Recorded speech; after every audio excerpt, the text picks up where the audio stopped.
আগামী জুলাই থেকে ধাপে ধাপে সরকারি চাকরিজীবীদের নতুন বেতন কাঠামো বাস্তবায়ন করার সিদ্ধান্ত দিয়েছে সরকার। বিষয়টির সঙ্গে অবগত কর্মকর্তারা এ তথ্য জানান।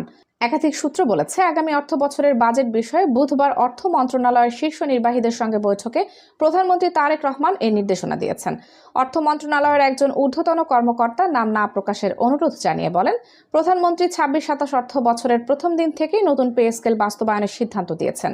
আমরা জুলাই থেকে নতুন কাঠামোতে বেতন পাবো, এতে কোনো সংশয় নেই। নতুন বেতন কাঠামো কয়েক ধাপে বাস্তবায়ন করা হবে। তবে নতুন বেতন কাঠামোর কত অংশ জুলাই থেকে দেওয়া হবে তা এখনো নির্ধারণ করা হয়নি। কর্মকর্তারা জানান, ৩ অর্থ বছরে পুরো বেতন কাঠামো বাস্তবায়ন করা হতে পারে। এর মধ্যে ২০২৬-২৭ অর্থ বছরের ১ জুলাই থেকে নতুন বেতন কাঠামোর বর্ধিত মূল বেতনের ৫০% ও ২০২৭-২৮ অর্থ বছরে বাকি ৫০% দেওয়া হতে পারে।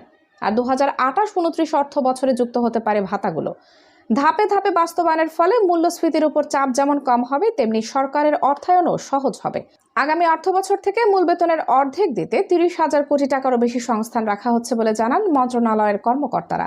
চলতি অর্থবছরে সরকারের প্রায় ১৫ লাখ কর্মকর্তা কর্মচারীর বেতন ভাতায় প্রায় ৮৫,০০০ কোটি টাকা বরাদ্দ রয়েছে।